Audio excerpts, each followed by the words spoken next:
day everyone, ako pala si Brian Dave Bintong. Ngayon, ibabahagi ko ang aking alam tungkol sa compassion. Compassion is a deep awareness of the suffering of others, whether it be a person, a community, or even the environment. Combined with the genuine desire to help, it is not just a feeling, but a choice to respond in a way that elevates pain, restore dignity, and promote well-being. True compassion move us from a compassion to action. When it comes to caring for the environment, compassion means recognizing that nature is not just a resource to be exploited, but a living system that sustains all life. It is expressed when we avoid waste, protect biodiversity, reduce pollution, and use resources responsibly so that the future generation can thrive. In caring for others, compassion is manifested in empathy, kindness, and willingness to share time, skill, or resources, especially with those in vulnerable situations. In both cases, compassion challenges selfishness and replaces it with stewardship and solidarity. In everyday life, compassion can be shown in many ways: offering support to a friend in need, caring for the elderly, helping those in need, or protecting the environment for the benefit of future generations. Even small act, a kind word, can have profound impact on a person's life. Compassion is essential to building stronger communities and better world. It breaks down barriers between people, encourage cooperation, and inspire acts of kindness.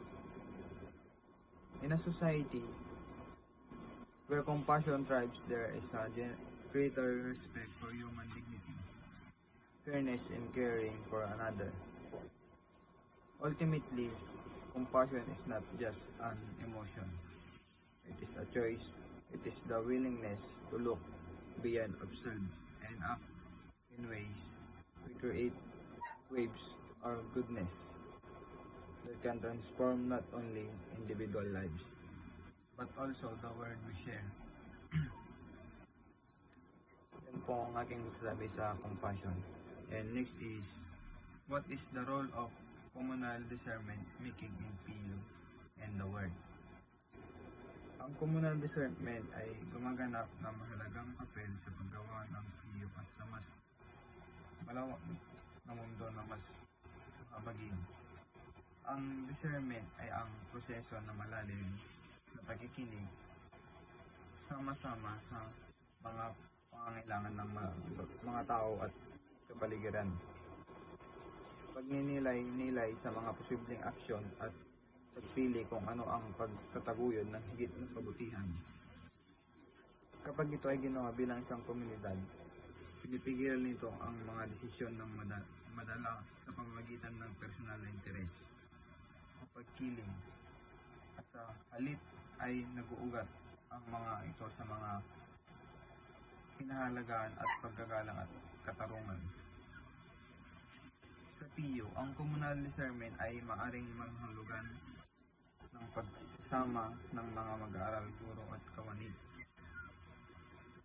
upang tugunan ang mga isyu tulad ng pamahala sa basura, kapakanan ng mag-aaral, o exclusivity na tinatayak na ang bawat boses, lalo na ang mga marginalized, ay maririnig.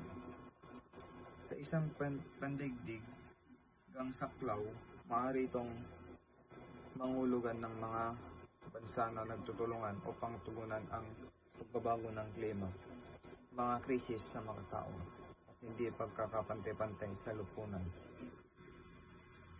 Sa huli, ang pakikiramay at komunal discernment ay hindi mapaghihiwalay. Ang pakikiramay ay nagbibigay sa atin ng pusong malasakit at mga komunal discernment ay nagbibigay sa atin ng karunungan upang kumilos ng sama-sama.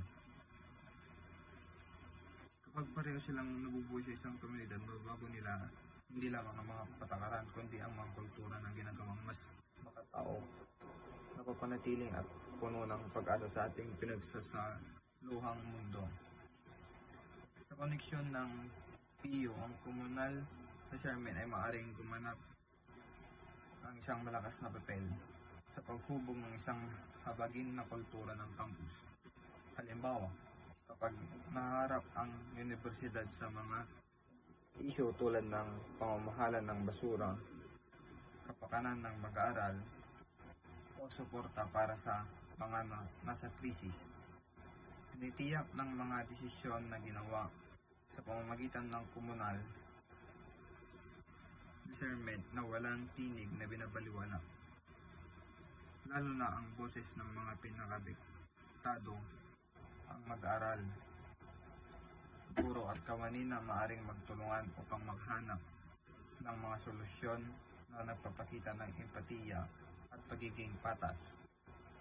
Ang pamamaraang ito ay hindi lamang nilulutas ang mga problema, ngunit nagtuturo din sa mga miyembro ng komunidad na kahalagaan ng dialogo, pagtutulungan at pagbabagi ng responsibilidad.